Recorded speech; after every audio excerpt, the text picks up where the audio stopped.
జైపూర్ నుంచి ఢిల్లీకి 30 నిమిషాల్లోపు ప్రయాణం అయిపోతే ఎలా ఉంటుంది? చెన్నై నుంచి బెంగళూరుకి 15 నిమిషాల్లో చేరుకుంటే ఏమనిపిస్తుంది? ఫిఫ్త్ మోడ్ ఆఫ్ ట్రాన్స్పోర్ట్ రాబోతోంది, అదే hyper loop.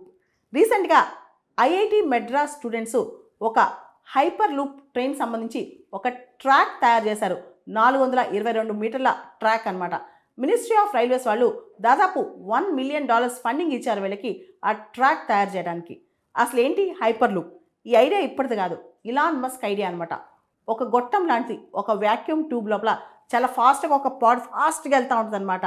Electro magnetic levitation ఉపయోగించుకుని ఫ్లోట్ అవుతూ తేలియాడుతూ వెళ్తుంటుంది అనమాట. దానిలో ఎయిర్ రెసిస్టెన్స్ ఉండదు, ఫ్రిక్షన్ ఉండదు, చాలా ఫాస్ట్గా వెళ్తూ ఉంటుంది అనమాట. 1200 km/h ఎలక్ట్రో మ్యాగ్నెటిక్ లెవిటేషన్ వాడుకుని చాలా ఫాస్ట్గా వెళ్తూ ఉంటుంది. వెళ్ళటం కూడా దాని మీద ఫ్లోట్ అవుతూ అంటే తేలియాడుతూ వెళ్తూ ఉంటుంది అనమాట. ఒకసారి ఊహించుకుంటుంటేనే చాలా విచిత్రంగా ఉంది కదా.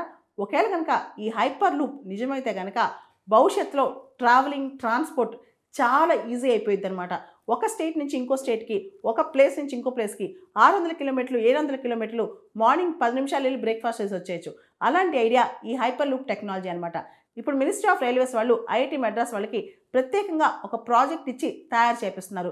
దీనికి సంబంధించి చైనాలో కూడా ఈ హైపర్ లూప్ గురించి చాలా ఎక్స్పెరిమెంట్స్ జరుగుతున్నాయి. మన India hyper loop project research సంబంధించి మన రైల్వే మినిస్టర్ అశ్విని వైష్ణవ్ గారు ఒక మాట అన్నారు. అకాడమియా, మినిస్ట్రీ, గవర్నమెంట్ అందరి కొలాబరేషన్తో ఈ ప్రాజెక్ట్ పూర్తయితే కనుక ఒక అద్భుతాలు జరుగుతాయని చెప్పి ఆయన చెప్పడం జరిగిందనమాట. హైపర్ లూప్ ప్రాజెక్ట్ భారతదేశం యొక్క ట్రాన్స్పోర్టేషన్ టైం తగ్గించడానికి చాలా అవసరం. కానీ ఇంత ఖర్చు ఎలా పెట్టగలం? దీనికి సంబంధించి ఒక కిలోమీటర్ ఎక్స్పెండిచరు దాదాపు $20 మిలియన్ అవుతుందంట. ఒక కిలోమీటర్ హైపర్ లూప్ ఏర్పాటు చేయాలంటే అంత కాస్ట్ ఇప్పుడు మనం పెట్టగలమా? ఇదే పెద్ద ప్రశ్న. భవిష్యత్తులో భారతదేశంలో 40 నుంచి 50 కిలోమీటర్ల hyperloop track create చేయాలనుకుంటున్నారంట.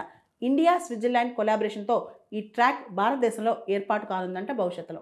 Competitive exam సంబంధించి, ప్రత్యేకంగా సివిల్ సర్వీసెస్ ఎగ్జామ్ సంబంధించి ఏ ఆప్షన్ చూస్ చేసుకోవాలి, ప్రిపరేషన్ ఎప్పుడు స్టార్ట్ చేయాలి, ఏ బుక్స్ రిఫర్ చేయాలి, ఇలాంటి డౌట్స్ ఉంటే CSBIS అకాడమీని కాంటాక్ట్ అవ్వచ్చు. దీనికి సంబంధించి నా పర్సనల్ అపాయింట్మెంట్ ఈ వీడియో పైన డిస్ప్లే అవుతున్న కాంటాక్ట్ నెంబర్కి ఫోన్ చేసి తీసుకోవచ్చు.